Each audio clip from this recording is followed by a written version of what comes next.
The future is not something we enter into. It is something we create. There is no tablet that will give you prosperity.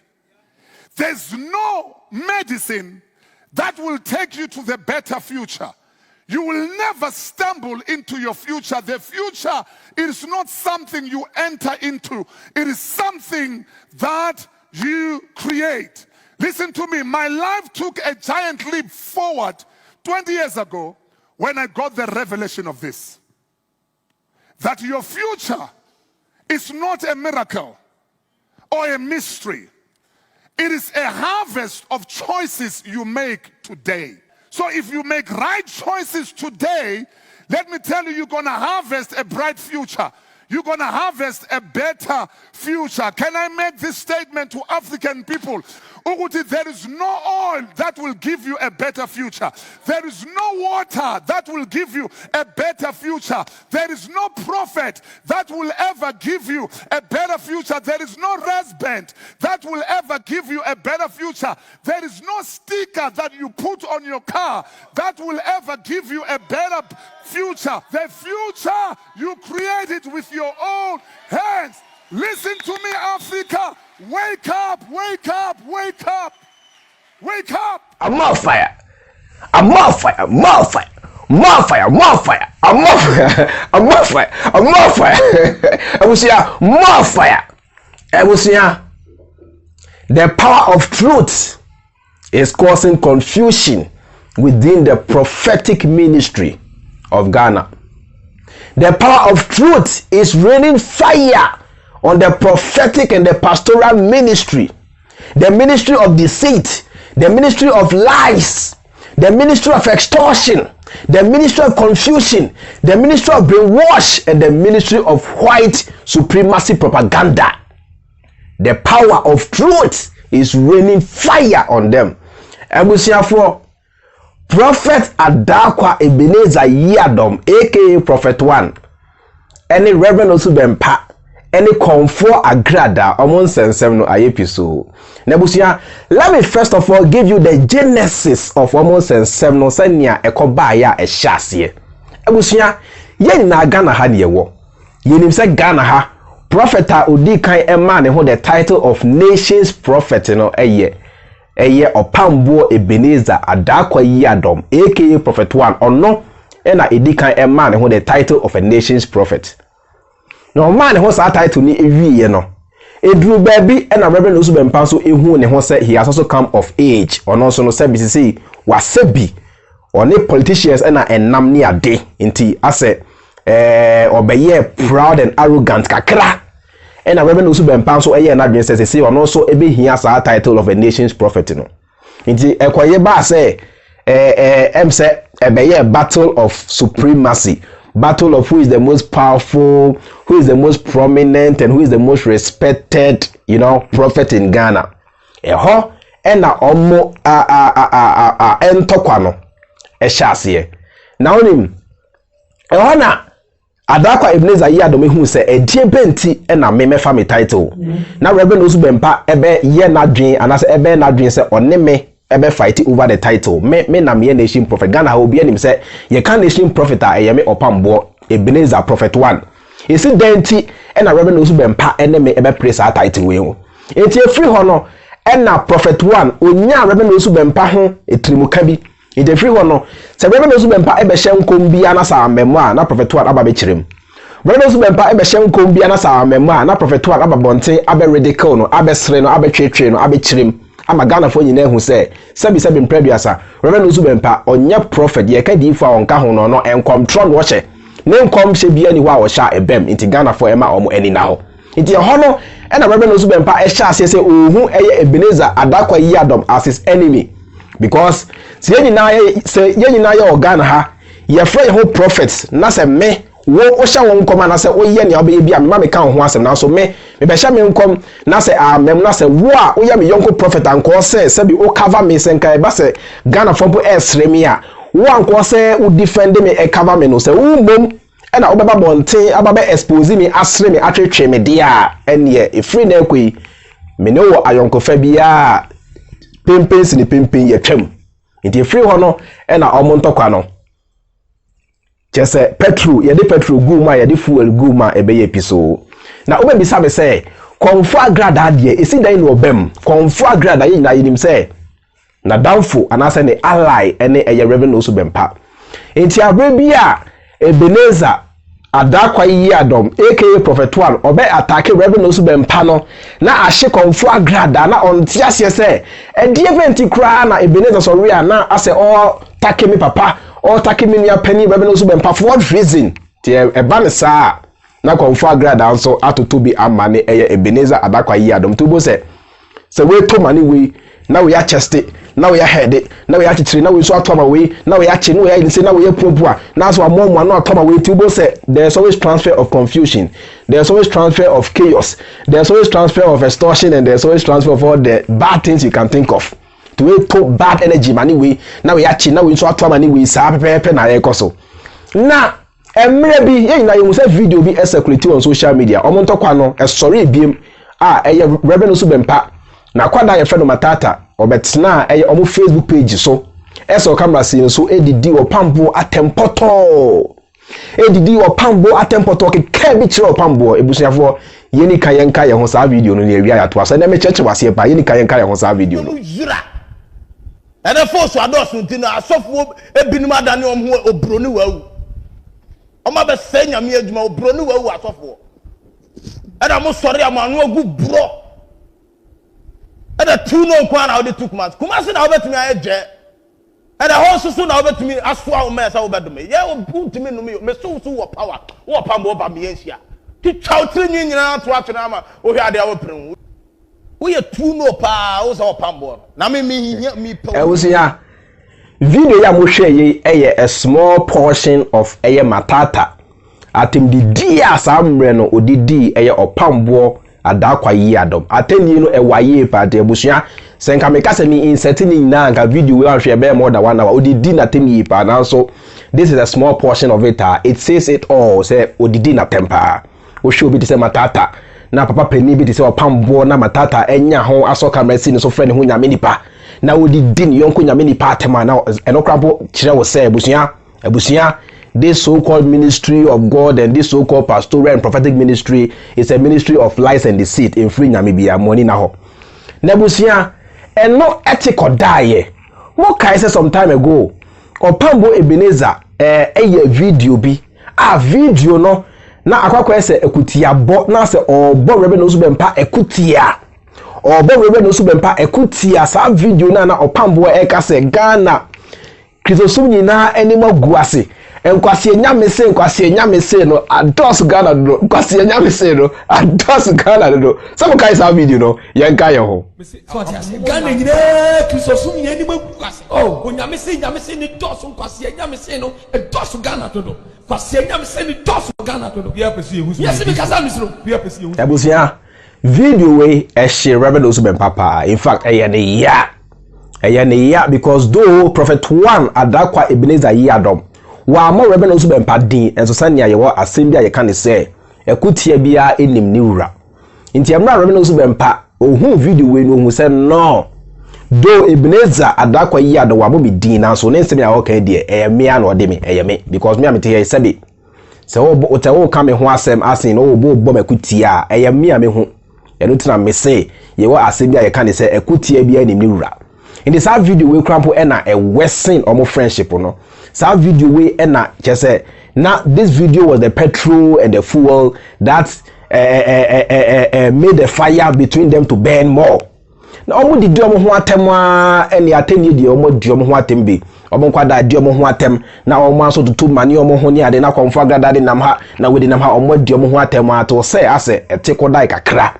Na no say be some few hours ago and I say be 1 or 2 days ago. Ye hu ne ya o ma semi asa page bi ma gidi Komfo Agradaa to bi mani Ebenezer na Ebenezer ba ya okom na ni abre okom pa to bi mani Komfo Agradaa kra ma ebi ekoka Rev Owusu Bempah keke bi che no say after all una ba bonten be hye won kom me ma bonten me kan hwe so ba bonten ebe hye won kom na say memu na say wanim gu ase a jiwanum gu ase no swallow your enumguasie in peace emfa wani bre emeso na me adakwa Ebenezer Yadom enya me na meso ase kwahyenkom enya me na meso ase kwahyenkom tro enti so kwahyenkom kire Ghana fo na se amemu na se Ghana fo se bi edi watema edi benti no se woni wani bre babeso emeso enti abusua Ebenezer adakwa Yadom aka Prophet 1 or 2 bi emane Rev Owusu Bempah video ye ya otutu bi mane Rev Owusu Bempah no abusua enie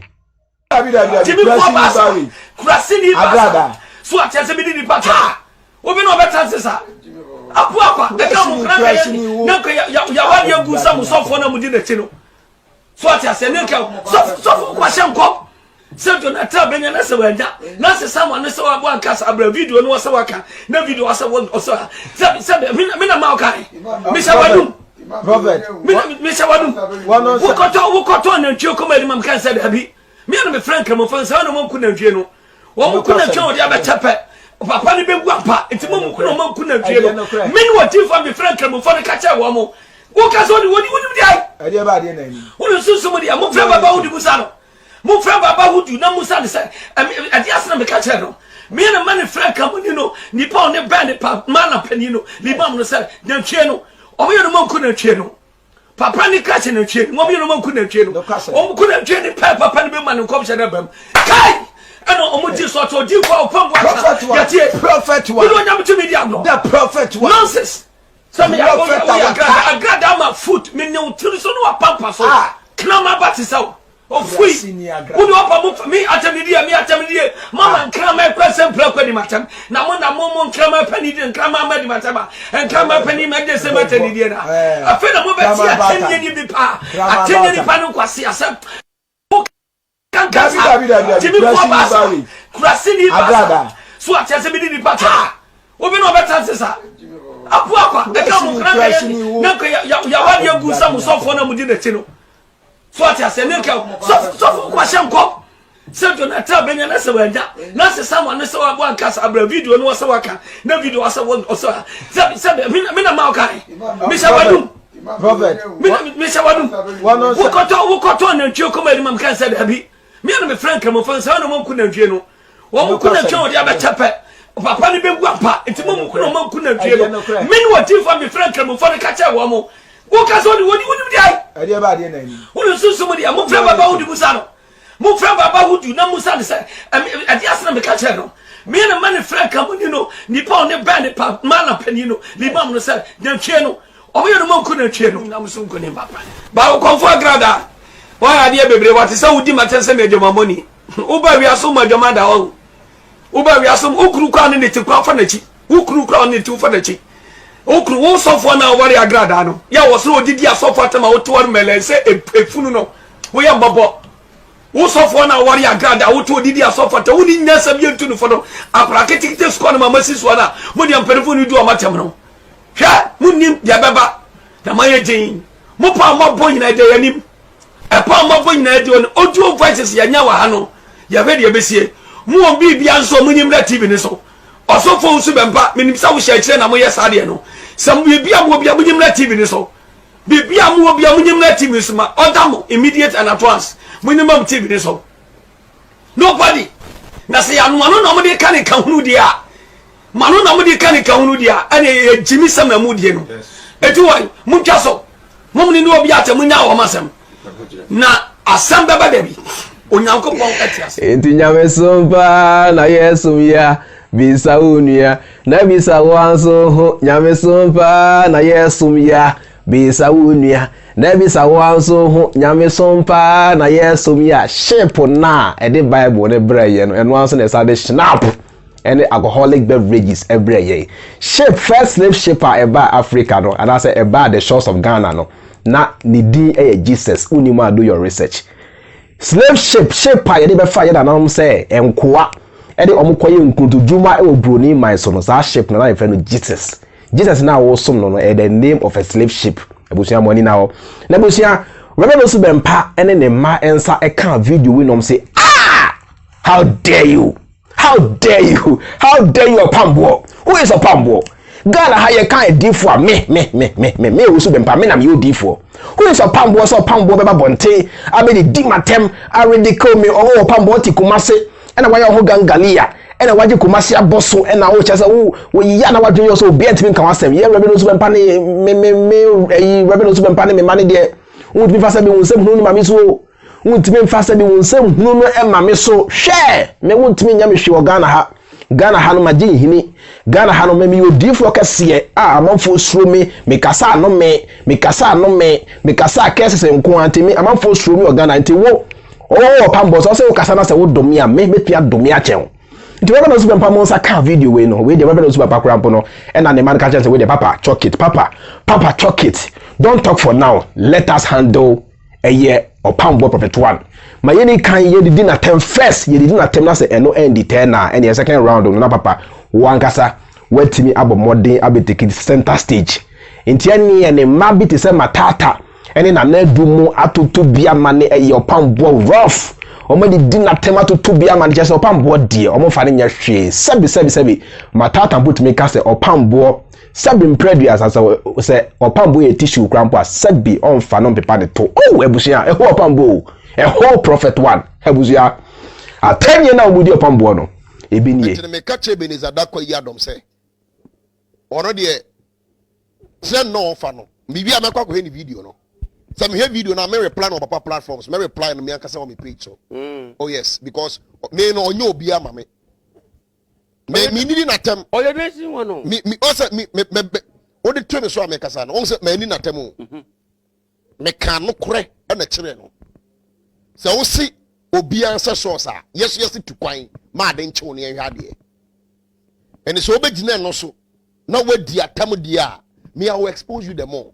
ko me mbese kwasea me mbese waboa ba mo so ye pani a adwene wo tie so but wo ye jimifo me school I will school you ono so for no so mo le go ne sa ne mari na no me di ubeko school bi Opambour untumi nko me do nya mo de Opambour market be bi ezunka because ye be mu ehu say unye odifo me ni watam me nka so ye kwasea me nka so ye aboa na bloggers abetwa hope na obi akasa akora ne yakora boni o say me ye live o say me pattern di o me kana senate me kana kore me ye me am personal analysis out of me confidence you can exchange it for pride I don't care me kana credit a kire o so who to met na TV so so for be when the class obi an source obi an run na ho utum betena se akati oba besia se woni ne beda de kraman ne beda na wata bidi a wudi kra no utumi dia na afa de oho me crazy so asa oppressor wo so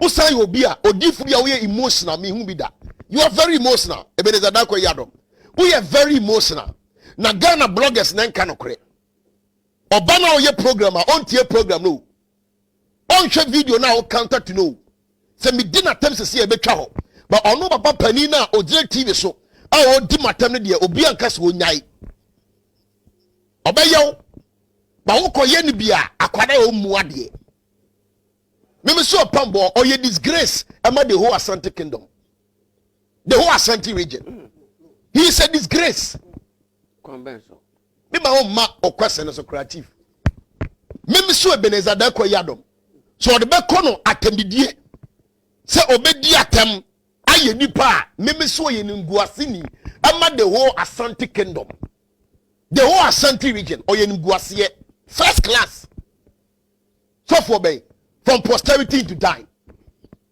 and a TV so kika de ogike you are not relevant again you are trying hard to be relevant so for Owusu Bempah preach here a hit a trend or some comma a hit a trend now one ka kwatie ni tumu asem wa unru ba bia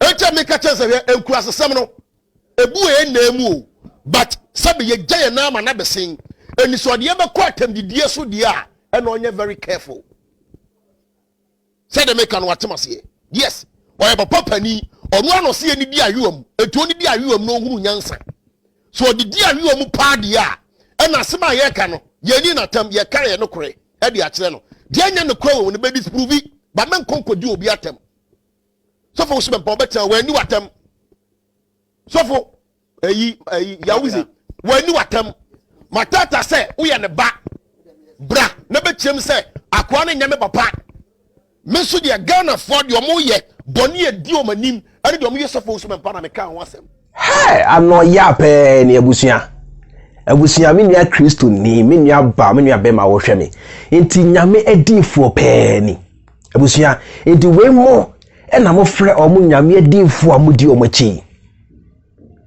abusua you say a leader is always supposed to lead by example. Me amete hey I preach reality. I preach the use of the human brain. It's a me amete hey na se be di se hunu na se me ye enuma bia eye contrary to what I preach. Me view we catch say George now pa o catch say ye use your common sense ma ya dwenya dwuma pa na wodi se hunu sa no. Nti we leader ofra ho prophet ofra ho odifo na so say Bible doctrine say na odi ye adwuma e wo se nka wo su ban one ye ene wo kasa esese bi Bible doctrines na wo preach no nanka one ye kura mpo no enye wo words mpo a even your actions is supposed to be able to convince people like us who are hard-hearted, who have seen the truth, and people like us who will never want to follow your doctrines and follow your religion and be part of your setup.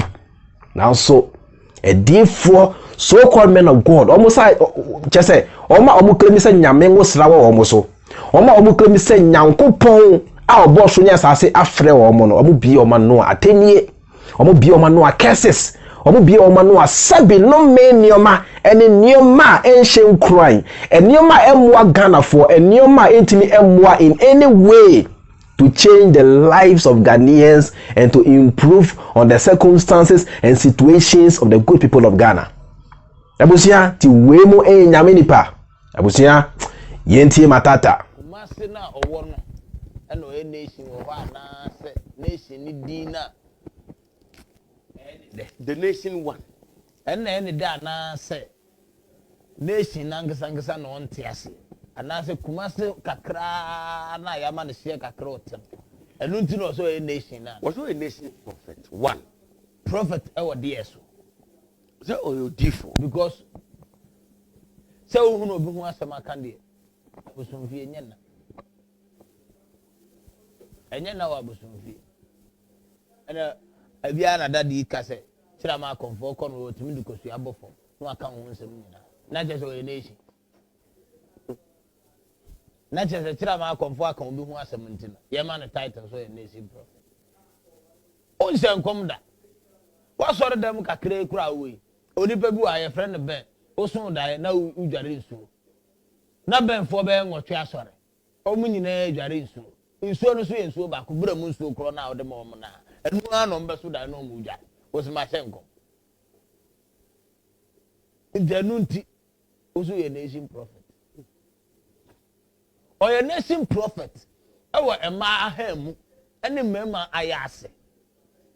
Because senka yebesi enkonya enwumre yi nya discuss obi a na nka nya Opambour the nation onye nipa bi a ese waste theater Opambour onye nipa fun pa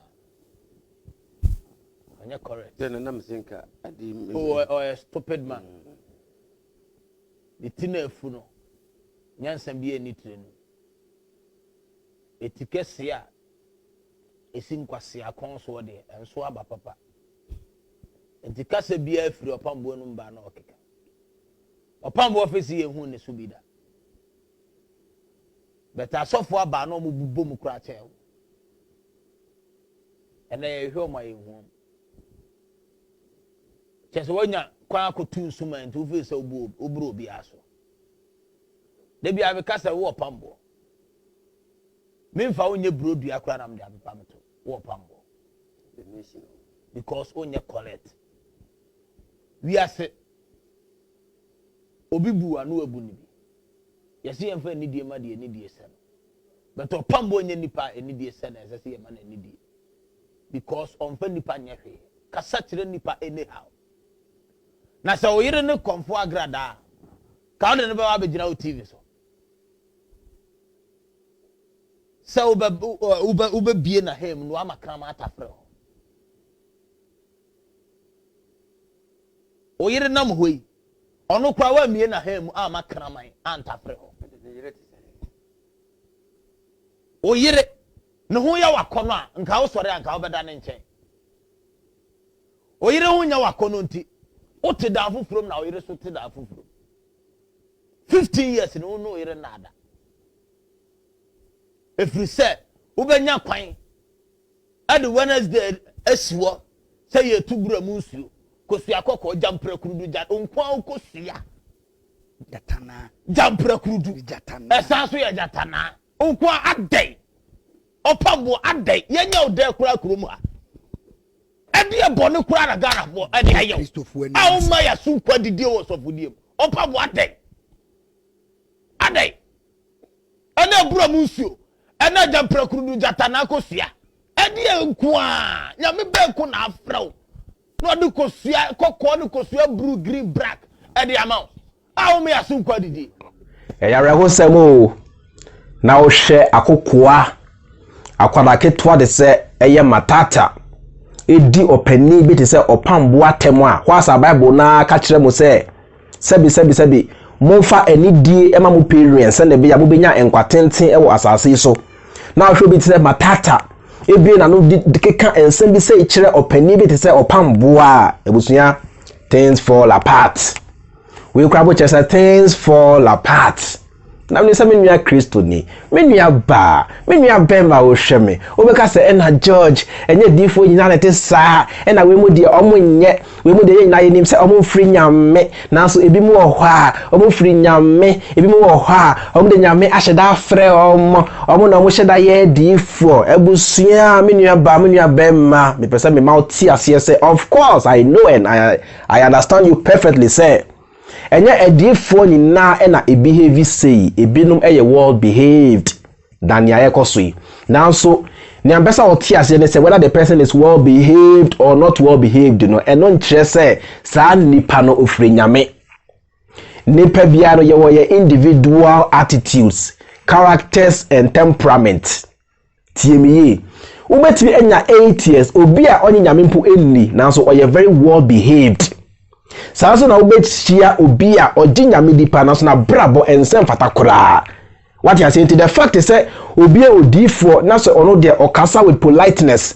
Obi even ye any ade no enkyere say we nyame dipa me say take it from me say me niaba nyame nipa bia ni wiase. Nyame nipa bia eni wiase.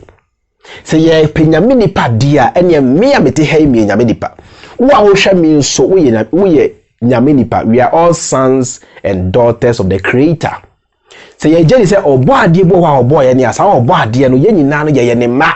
Ni say ope obi ni na kasa sa obo ade no on fa ni fa ba ko pe on peke just some few people out of the masses and kasa me de we mu nko na me no be kasa. Na mo amakare de all you have to do is to listen to these people. E bin see that nyame no say ope nipa ne ya kasa oni obi a be kasa for the sake of the message e be authentic. For the sake of say obe prevent say ebinum edi bi be kan the message no ho na ebi be yi bia free mu na contradiction ni ade be mu na ebi enchechire mu ye nti say nyame pese oni e kasa anko ni ye nyina be kasa oni me George be kasa oni won so wo hwe be kasa say na be ya me George me ntimi da say na be ya won so ntimi e na da me tiabusia the moment obi be single ne ho out of the masses aka chew say ono de oye the mouthpiece of God ono de ono na nyamkopon ne kasa ntinya obeka bia nyame asem na busua scam fraud me say fraud omo boa ene hwe so ko nyame ni pama brabo so called prophets look at their lifestyle. Some of us who don't even believe in your doctrines will never behave this way. Me am tell me bu me hopa because say me abri ye sebia kan say enimguase emfata okaniba me so me akani enti me say me bu me ho pa me mfa me life nya rough from that me nkasa basa. I don't like people to disrespect me, so I also respect myself. Enti na ye hwe obi mu te say edifo omanka omo na ye role model omo na ye o chese nipa bia omo abrabo no ye hwe so ede bo ye bra na se saafo etimi ba bonti be di omo ho atem keka sabi ensema ensem fata asema me kura se me beto me platform so ka meto sabi enkofo itime ka without say omo to sabi mpo omo ka no raw dia na busua me ameti ya me se menye mu Christianity no eni me ameti ya menye mu Bible no eni kura mo hu sentime ye papa kura mo che omo abusua mo ani na ho. There's nothing like a man of God. We are all different. Adia me ebia me babetna ha metimi aka without drinking alcohol or without smoking weed, you know. Obi konom alcohol eko smoking weed kura ebia ontimi enka sa asem no. Enti yen nyina no ye different. Vim a ewo mi mu no, enye the same vim e na ebia ewo wonso mu. E na the way me see ehun nyoma no, enye the same way na wonso ebia osi hun nyoma. Ade a me hu ni se eye ebia enguase no anase eye ade bia ensem fatan ebia wo de wo be hu no in a different way. It ni pa yen na no different. It has got nothing to do with any God calling anybody.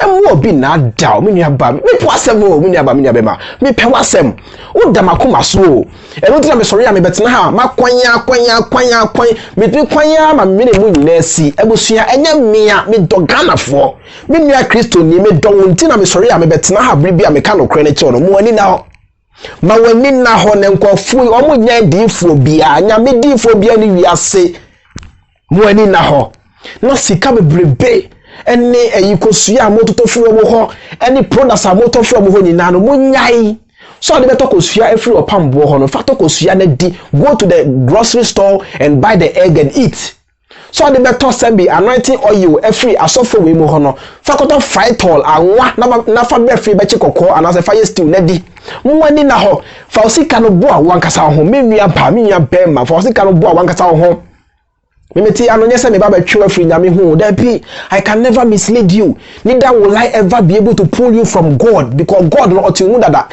it is a me twa free nyame hu dia na kwese nyame konkra a destroy wo so no bibia meet me nyasa de no nyame timu. So there's no way a human being will be able to disconnect you from God, but nyame ka cheni say nyame no otimu. So seek ye God inside of you. Nyame na wo hwehwe no seek that God inside of you. Obebe wo mpaye shoko mu na bo wo mpaye just empamono kra just empamono kra no ehun hia nya be ye owiase na sa brabo aye gbo bibia eye effort but modern bromo jeni na ye bibi ema wo ho na jai asofo ni adifo achiridie. The concept of salvation is a scam. Nobody will save you from anything, because already onya boni bia o say ye je wo nkwa efiri mu. And I say a free mo. So the concept of salvation, it is to push you people to the churches. A yes, come. Now, by was I say so piano. A so no, a wow so and a beba. Salvation be any hop, and now we see yes be with J young quano, and next to last a yaw aquada fura, almost afraid aquadane say or a deboyeni. It yes mojano, bonnet ben yes mojano pepaye. Most bonnier Adam and Eve, a year, a ma, yea. The gap between yani nyankopon ebe ye wider gap no sa abone no na Yesu moja ebe be pa efiri ho. It is like Yesu moja abe pa sa abone no efiri ho dia it nkade be nti na say ye da so ewo akwada fofura ye ka say akwada no demonyeni. Eno kra budi adanse ye say tro scam. The concept of religion is to keep you mentally enslaved. The concept of religion and salvation and Jesus stories and whatever is to keep you mentally handicapped. Is to keep you brainwashed. Say the elite omo the custodians of those stories no bet me a control. Me nu ya mo ni na ho. Me nka se nyame bi ni ho nyame ka ne se nyame no otiumo. It is a nyame na look inside the mirror. The person you see is you. You are God. If you want to do anything for God, do it for your next door neighbor, do it for the poor, do it for your next do it for your brother, your sister. Now a bra bono and also born a year because ni abe dua no and one be twa. Me nuanom moma ye ni na ho na we mo ye nya o machiridie say your Opambour, say your Owusu Bempah odi for mu na ye fake o mu na ya za o mu na ye scam say Agradaa o hwan yo ye nya o mu achiridie na ye nya more focused on our life, ye nya more focused on our national development, and let us be more focused on building ourselves, our individual potentials, aspirations, and realize our dreams. So ne be ya bra bono ebetimi aye krabehwe ya brabo no yankasa ebetimi feel happier living the life we are living. Tell me that so see anywhere your man so will come and see us as very good role models worthy of emulation, and as a people who have led good lives worthy of emulation. A word to the wise is enough. There's a saying that goes, so you can force a horse to the riverside, but you can never force a horse to drink the water. My responsibility is to sit here and tell you the truth. Your responsibility is to let the truth sink in, act according to the truth, Send a buyer will be me. I have a better life. It's as simple as that. Me do I say wash me. Me do I say wait me. My name is John Freemind, and you're part of the Freemind family. And see you in my next video. Have a nice time. Have a lovely day. Peace, bless up. Bye. Bye. It's a lie. Obia sorry Osi nyame afrena.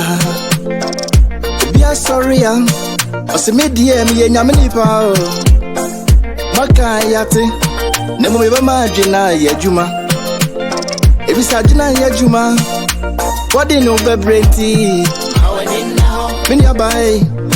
Mini ambeme. Nyame frobia ye. Wadi o magina na mwae. Nyame frobia ye. Wadi o mafru na na mwae. When now Mami when now